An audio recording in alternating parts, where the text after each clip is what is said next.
प्रभु का वचन की ओर जाएंगे, बाइबल पूरा सिखाएंगे। दुनिया में सबसे प्यारी पुस्तक बाइबल, दुनिया में सबसे प्यारी पुस्तक बाइबल, पढ़े जो इसको पढ़ो, राह में खतरा कोई ना हो दुनिया में सबसे प्यारी पुस्तक बाइबल।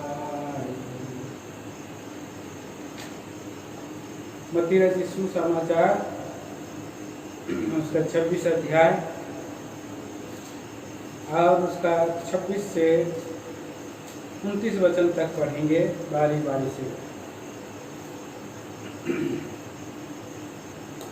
जब खा रहे थे तो यीशु ने रोटी दी और आशीष मांगकर तोड़ी और चेलों को देकर कहा, लो खाओ, यह मेरी देह है।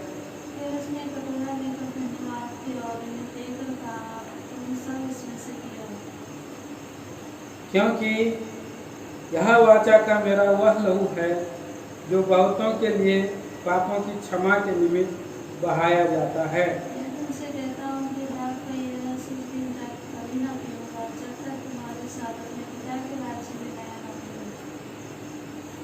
प्रार्थना करेंगे। दयालु पिता परमेश्वर, राजाओं का राजा, प्रभु जी धन्यवाद देते हैं, आराधना स्तुति वंदना करते हैं। आपको जमीन में हमें भाग दे, इसके लिए प्यार करें, शासन करें। प्रभु महिमा काम दिखाए, मसीह के नाम में खंडन करके बांध देते हैं। उदास को प्रार्थना सुनिए, मसीह यीशु के अत्यंत ऊंचे और पवित्र नाम में मांगते हैं, आमीन।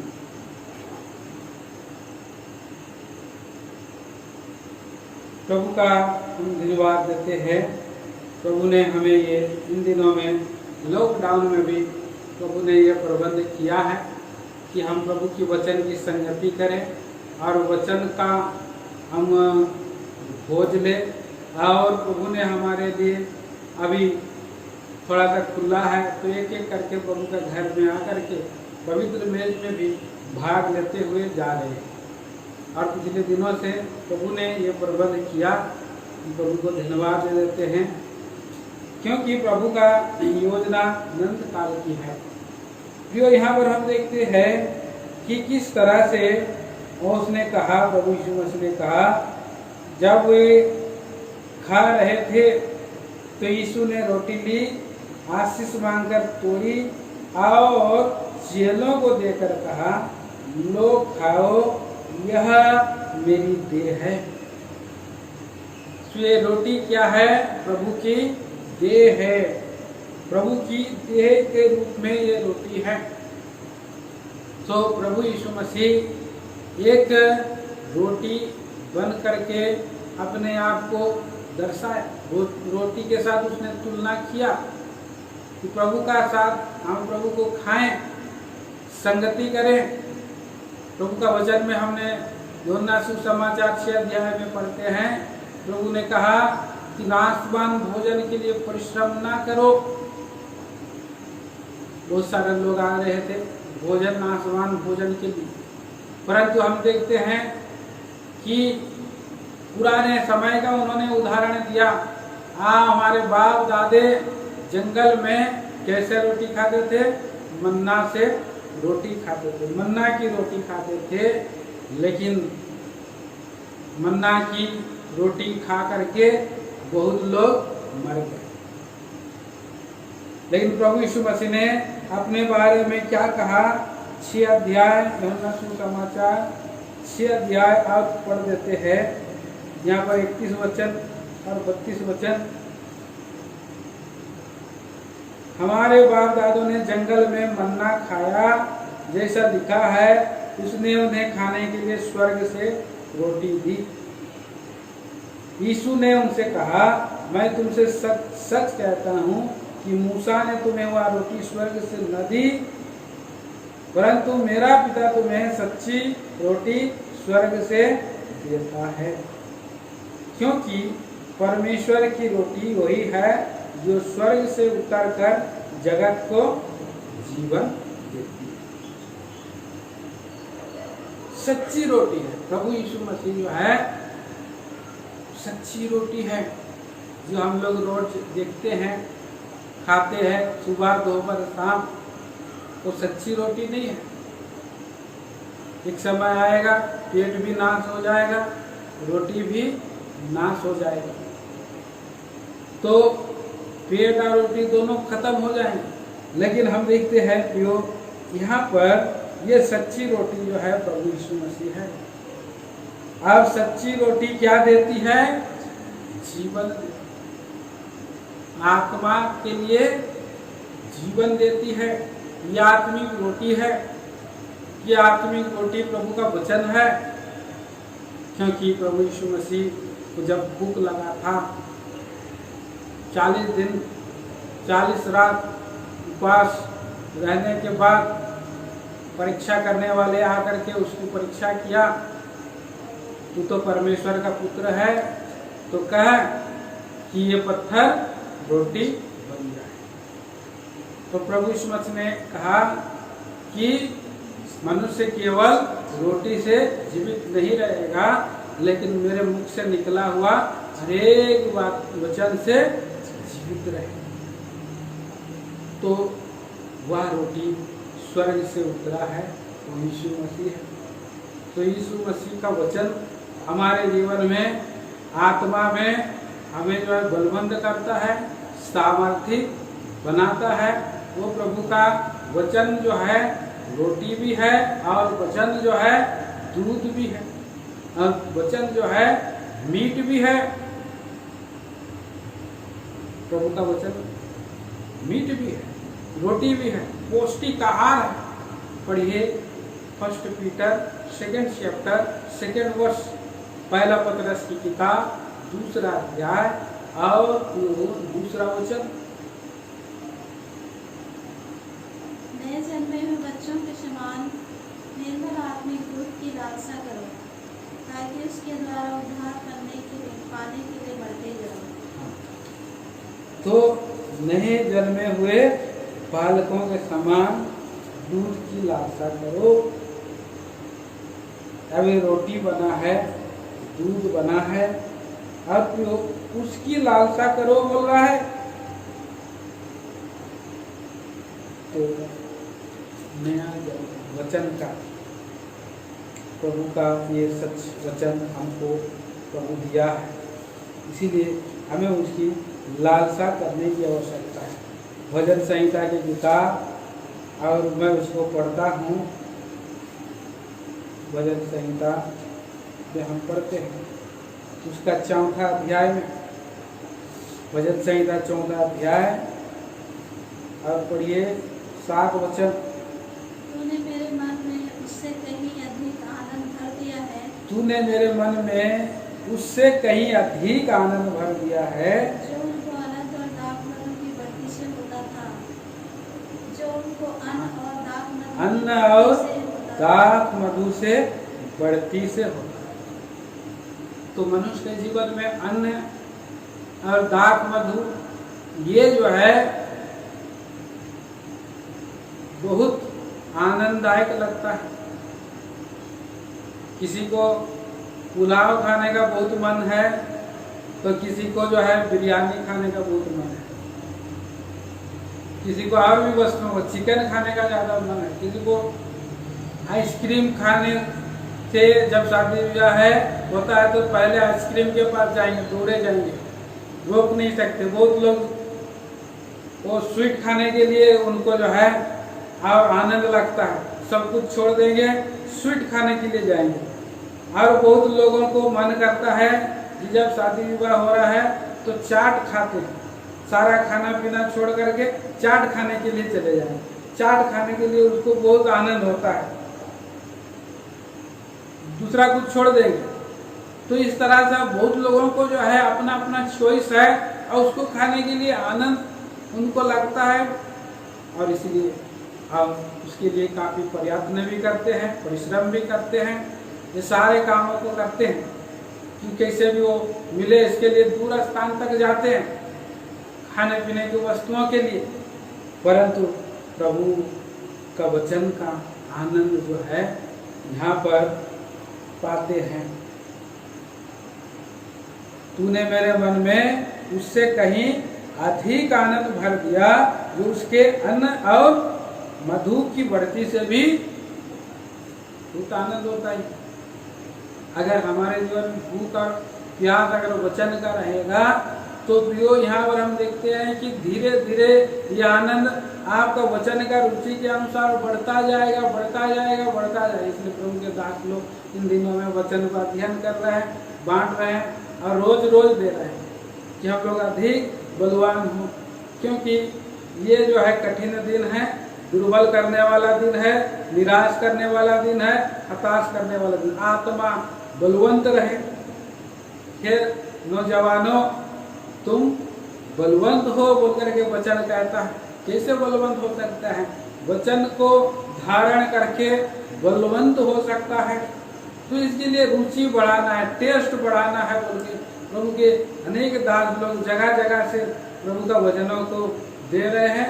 उसको 1-10 मिनट अगर आप उसको ध्यान दे करके आप सुनते रहेंगे तो और उसका बाद में रुचि बढ़ता चला जाए। हो सकता है शुरू में उतना टेस्ट ना लगे, बहुत सारा लोगों को शुरू में टेस्ट नहीं लगता, इसलिए कई बार तितली के समान आप क्या करते हैं, कभी इधर से उठते हैं उधर जाते हैं, उधर से उठते हैं उधर जाते हैं, उधर से जंप करते हैं दूसरे जगह जाते हैं। कई बार हम देखते हैं कि थोड़ा थोड़ा टेस्ट, कई लोग प्रभु का वचन को सुन करके और गाना को देखेंगे कि गाना हो रहा है, थोड़ा सा गाना को अब थोड़ा स्किप कर देंगे, ये गाना खत्म हो गया, फिर उसके बाद एक गाना खत्म हो गया, उस गाना को थोड़ा सा एक झलक एक कोरस देख सुनेंगे, फिर दूसरे तरफ से वो गाना को स्किप कर देंगे और एक गाना के लिए एक कोरस देखेंगे। फिर उसके बाद मेज का आराधना का वचन आएगा स्टार्टिंग का पढ़ा हुआ, फिर उसके बाद क्या करेंगे और उसके बाद डायरेक्ट 10 मिनट बाकी रहेगा उतना दूर तक स्किप कर देंगे। इस तरह से करते करते जा रहे हैं तो उनको जो है वो आनंद नहीं मिल पा रहा है, उनको खुशी को आनंद नहीं मिल पा रहा है, गुण भेद नहीं मिल पा रहा है। कई बार तो उनके दास लोग बोलते हैं भाई हमने क्या अनाउंसमेंट किया था आखिरी में, तो आखिरी तक तो सुनते नहीं है, तो कैसे हो जाएगा, तो समझ में नहीं आता है। तो इस तरह से हम देखते हैं कि हमारा प्रभु का वचन को सुने, ध्यान दे करके चित्त लगाएं। प्रभु के दास लोग प्रार्थना करके जब बोल रहे हैं, भजन संहिता 119 अध्याय में हम पढ़ते हैं 103 वचन, भजन संहिता की किताब 119 अध्याय का 103 वचन पढ़िए। तेरे वचन मुझको कैसे मीठे लगते हैं, तेरे वचन मुझको कैसे मीठे लगते हैं, वे मेरे मुंह में मधु से भी मीठे हैं। कैसे मीठे हैं? मधु से भी मीठे, मधु से भी उसका वचन मीठा है। वो वचन जो रोटी से, मधु से और वो वचन जो है मीठ से, दूध से बढ़कर के है। ये वचन जो है प्रभु हमें दिया है, हमारे हाथ में दिया है। उसके वचन के उपस्थिति में बहे जाने की आवश्यकता है, तभी हम बलवंत हो सकते हैं, हम उसकी बाट में हो सकते हैं परमेश्वर के आगमन के लिए, और हम बलवान हो सकते हैं। इस संसार इस बार हम देखते हैं कि सामर्थ बलवान कैसे हो सकते, प्रभु हमें बलवंत कर सकता है, प्रभु हमें सामर्थ्य बना सकता है, या बन करके बड़े बड़े काम तभी कर सकते हैं जब हम बलवंत हो जाते हैं। भजन आइए हम पढ़ते हैं यिर्मयाह नबी की किताब 15 अध्याय और यिर्मयाह नबी की किताब 15 अध्याय का उसका 16 वचन। जब तेरे वचन मेरे पास पहुँचे, हाँ, तब मैंने उन्हें मानो खा लिया, तेरा वचन मेरे पास पहुंचा तो मैंने मैं उसको खा लिया, और तेरे वचन मेरे मन के हर्ष और हर्ष आनंद का कारण हुए। आनंद का कारण हुए। क्योंकि हे सेनाओं के परमेश्वर यहोवा, हाँ। मैं तेरा कहलाता हूँ। क्योंकि हे परमेश्वर यहोवा मैं तेरा कहलाता हूँ इसलिए मैं तेरे पास रहूंगा, तेरी छाया में रहूंगा, तेरे वचन के उपस्थिति में बने रहूंगा।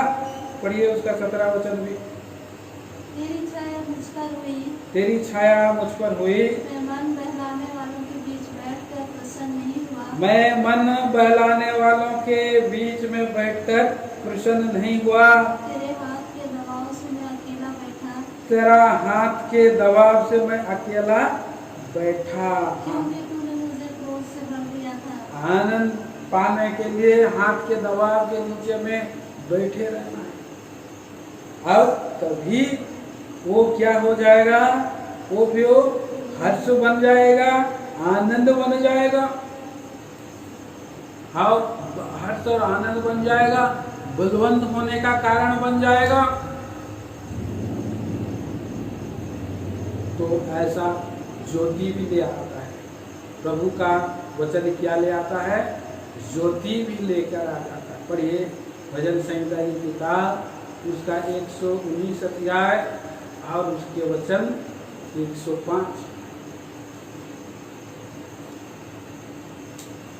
तेरा वचन मेरे पाँव के लिए दीपक, हाँ? और मेरे मार्ग के लिए उजियाला है।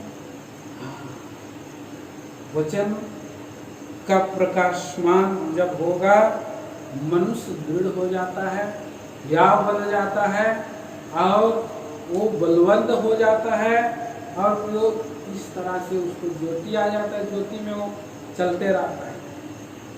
ये संसार में क्या पड़ा हुआ है, चारों ओर अंधकार है। जाति जाति पर क्या छाया हुआ है, घोर अंधकार। अंधकार नहीं, घोर अंधकार छाया हुआ है, परंतु तुम पर यहोवा का तेज क्या हो गया है, उदय हो। यहोवा का तेज प्रभु यीशु मसीह को उदय हुआ है। जो मेरे पीछे बोलेगा वो अंधकार में नहीं चलेगा, परंतु जीवन की ज्योति पाए।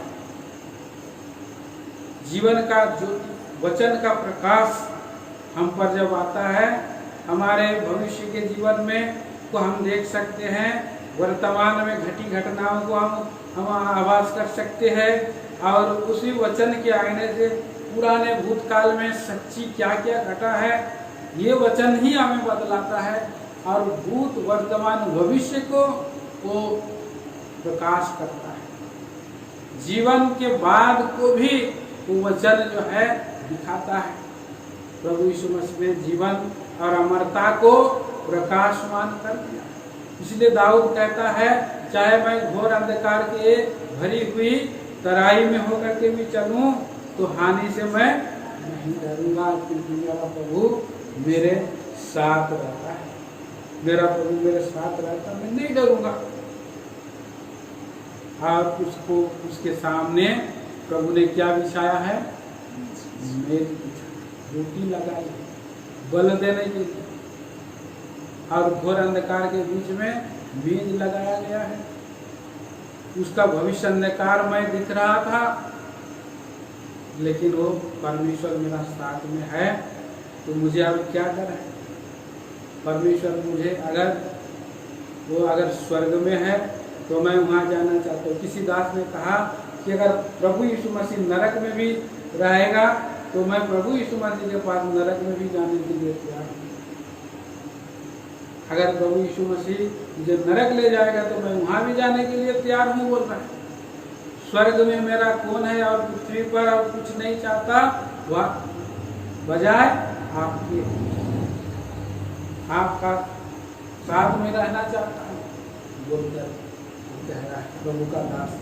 तो इसलिए भी उसका वचन हमारे जीवन में और संगति हमारे जीवन में, और वही एक देह, वही हमें बलवंत कर सकता है, वही हमें सामर्थ्य बना सकता है, प्रभु के राज के लिए हमें तैयार करता है।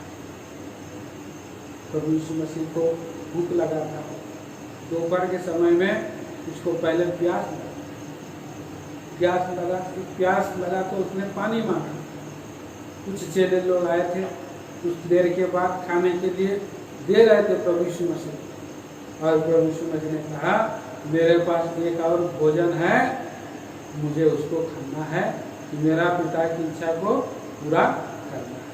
दिन ही दिन पूरा करना अवश्य है, और इसीलिए उसने और उसकी इच्छा को पूरा किया। तो हम देखते हैं ये मन्ना प्रभु का वचन है और ये जीवन देती है, सच्ची जीवन देती है।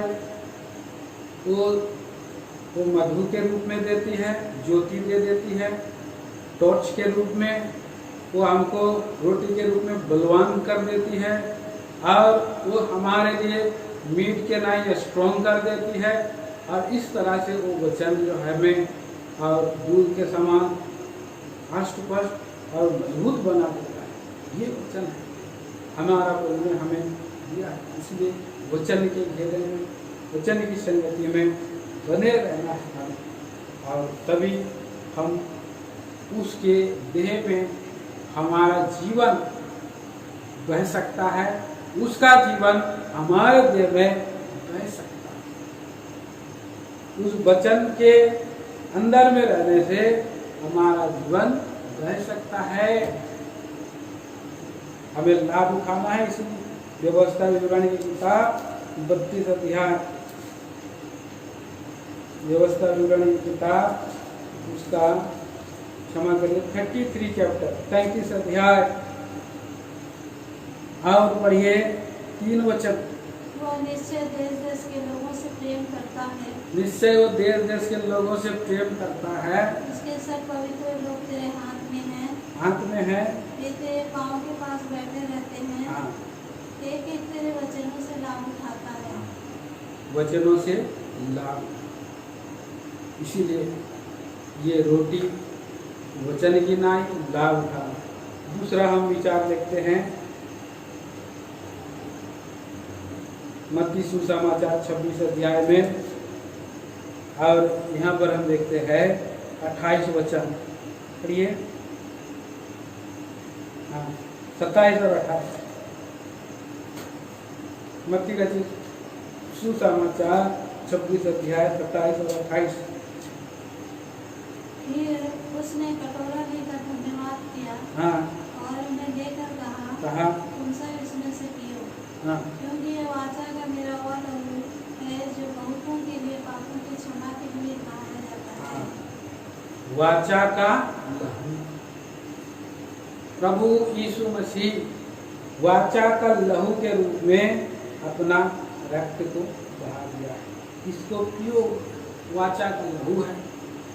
उसी लहू के द्वारा प्रभु यीशु मसीह हमारे पापों को छिड़क करके हमारे पापों को शुद्ध करते हैं। पुराना नियम में हम देखते हैं जब मूसा पवित्र स्थान में अब हारून का अभिषेक किया तो सारे सामानों का भी उसने जो है कि जूफा से, रक्त से पूरा वेदी का, उस वेदी को छिड़का गया, संदूक को छिड़का गया, दीवट को छिड़का गया, एक एक वस्तुओं को, बलि किए हुए वस्तुओं को भी छिड़का गया है। अब जो जिसका लहू छिड़का जाता है उसका मर जाना पड़ता है, उसका मर जाना अवश्य है। इब्रानियों के पत्री पढ़ दीजिए, 9 अध्याय पढ़िए 15 वचन से। इब्रानियों के पत्री 9 अध्याय 15 वचन से। इसी कारण वो नई वाचा का मध्यस्थ है, नई वाचा का मध्यस्थ है, ताकि उसकी मृत्यु के द्वारा हाँ, जो पहली वाचा के समय के अपराधों से छुटकारा पाने के लिए हुई है, हाँ, बुलाए हुए लोग प्रतिज्ञा के अनुसार अनंत निराश को प्राप्त करें। अनंत मिराज को प्राप्त करें। उस पहली वाचा, नई वाचा का मध्यस्थ के द्वारा क्या अपराधों से छुटकारा पाने के लिए हुई है। तो हमारा छुटकारा उसी नई वाचा के लहू से, अपराधों से हुई है, और बुलाए हुए लोग प्रतिज्ञा के अनुसार अनंत मिराज प्राप्त करें। अनंत मिराज हमें मिलने वाला है उसी वाचा के लहू के द्वारा से। पढ़ दीजिए आप 17-18 वचन में। क्योंकि ऐसी वाचा मरने पर पक्की होती है, मरने वाला प्रभु यीशु मसीह को इसलिए ना केवल क्रूस पर लटकना पड़ा, हाँ, बहुत लोग बोल रहे थे, ठट्टा उड़ा रहे थे प्रभु यीशु मसीह को। तो अगर सचमुच में परमेश्वर का पुत्र है, मरे हुओं को तो जिलाता है, कितने अंधों को आंखें खोला है, लंगड़ों को चलाया है। हाँ, तो तू परमेश्वर का पुत्र है, तो क्रूस से लेकर के क्रूस से नीचे उतरा, ठट्टा करे, सिर हिला रहे थे। तो प्रभु यीशु मसीह चाहता तो क्रूस से नहीं उतर सकता था, परंतु प्रियो उसको मरना अवश्य था। न केवल क्रूस पर लहू बहाना, लटक जाना, लेकिन उसे उस वाचा के बंधी हुई के कारण मृत्यु हो जाना था उसको। क्योंकि जहाँ वाचा बांधी गई है वहाँ वाचा बांधने वाले की मृत्यु का समझ लेना भी अवश्य है। पढ़िए 17 में, क्योंकि ऐसी वाचा मरने पर पक्की होती है। हाँ, और जब तक वाचा मानने वाला जीवित रहता है, हाँ, तब तक वाचा काम की नहीं होती। हाँ, इसीलिए पहली वाचा भी बिना लहू के नहीं बांधी गई थी, परंतु उसमें बकरा का लहू और बछड़ों का लहू बहाया गया था। पढ़ दीजिए।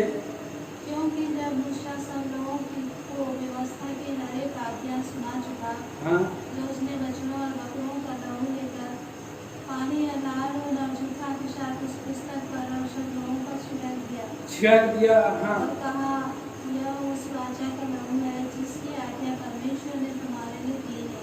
हाँ, ये वाचा का लहू है।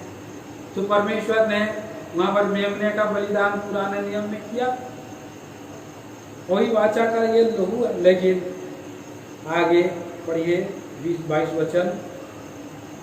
और इसलिए विश्वास तंबू और सेवा के सारे सामान पर लहू छिड़का। हाँ, सच तो यह है, हाँ, व्यवस्था के अनुसार प्राय सब वस्तुएं लहू के द्वारा शुद्ध की जाती है। व्यवस्था के अनुसार सब वस्तुएं लहू से शुद्ध की जाती है। बिना लहू बहाए पापों की क्षमा नहीं। बिना लहू बहाए पापों की क्षमा नहीं। इसीलिए प्रभु यीशु मसीह इस संसार में आया। हर बार उस समय वहां पर पापों की क्षमा के लिए बलिदान चढ़ाते थे, परंतु वो सिद्ध बलिदान नहीं था, सिद्ध वाचा नहीं थी। पढ़ दीजिए आगे 10 अध्याय का 1 वचन से 2 वचन। हाँ, क्योंकि व्यवस्था जिसमें आने वाली अच्छी वस्तुओं का प्रतिबिंब है, हाँ, पर उनका असली स्वरूप नहीं। हाँ, इसलिए एक ही प्रकार के बलिदानों के द्वारा जो प्रति वर्ष अच्युत चढ़ाए जाते हैं, पास आने वालों को कदापि शुद्ध नहीं कर सकते। नहीं तो उनका चढ़ाना मन क्यों ना हो जाता। हाँ, विवेक को शुद्ध नहीं कर सकता था, बार बार चढ़ाया जाता था, बार बार गलती होता, बार बार चढ़ाया जाता था। हाँ? आगे। इसलिए जब सेवा करने वाले एक ही बार शुद्ध हो जाते, तो फिर उनका विवेक उन्हें पापी न ठहराता, परंतु उनके द्वारा प्रतिवर्ष पापों का स्मरण हुआ करता है। प्रति वर्ष पापों का स्मरण हुआ करता है, क्योंकि यह अनहोना है क्योंकि यह अनहोना है कि बैलों और बकरों का लहू पापों को दूर करे। हाँ, बैलों और बकरों का लहू पापों को दूर करे, ये अनहोना है।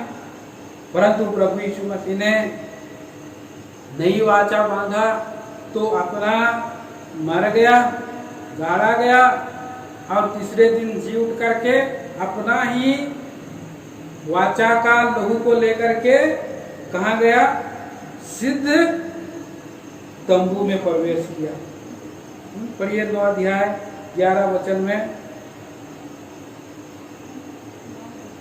9 का 11।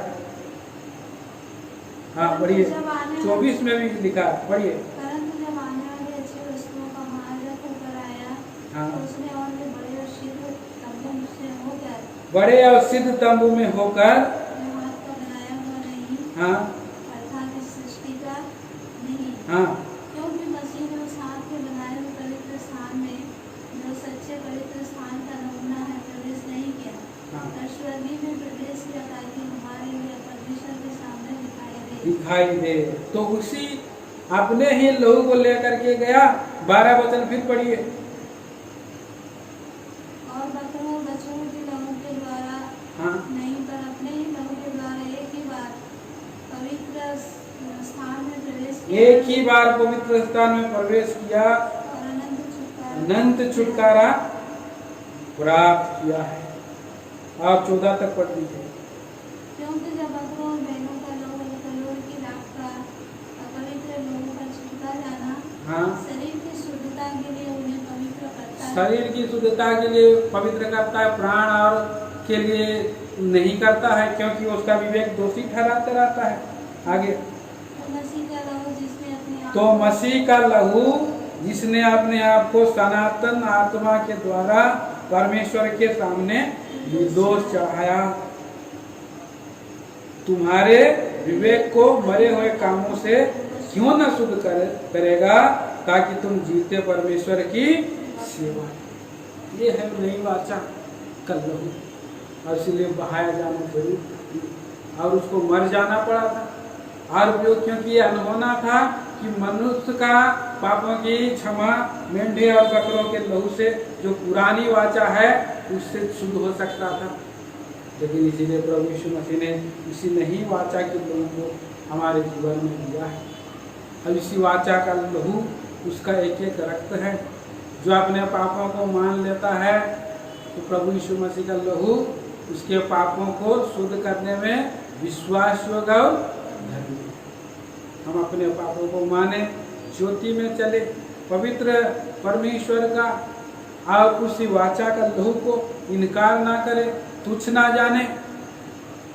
अगर हम उसको, उसी नई वाचा का लहू को हम इनकार करेंगे, तुच्छ जानेंगे, तो भी दुष्ट हमको चिकनी चुपड़ी बातों से बहका करके दुर्बल कर देगा, निर्बल कर देगा, और हमें और दंड का एक भयानक बात जोड़ना पड़ सकता है। लेकिन उसी वाचा के लहू के द्वारा अनंत छुटकारा है।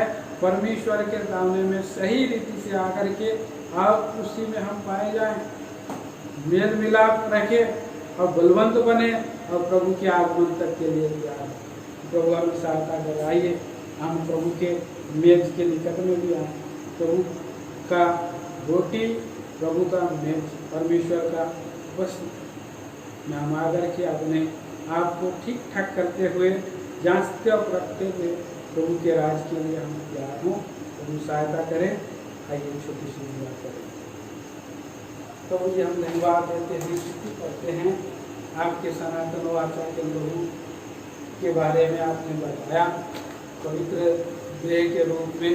प्रभु जी, आपने बताया देह एक रोटी के समान है, और वो जो मुझे एक दूध के समान है, दयालु प्रभु और घी के समान है।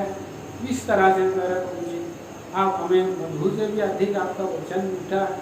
प्यारे प्रभु, अन्न से भी ज़्यादा आनंद देता है प्रभु आपका वचन। धन्यवाद स्वर्गीय पिता, वचनों के द्वारा हमें तैयार कर, बलवंत कर, सिद्ध कर। क्या प्रभु, आप हमारा आनंद है, आपका उपस्थिति में आनंद की भरपूरी है, उसमें पाया जा सकता। रक्षा अपने आप को जांच सके, परख सके, भाग ले सके, सहायता करें। इस प्रार्थना को मसीह यीशु के नाम में मांगते हैं, सुनिए, स्वर्ग राज्य में ग्रहण करें। हम लोग मेज में रोटी तोड़ते समय आप लोगों का नाम लेकर के प्रार्थना करेंगे। उस समय आप उसमें जो है आप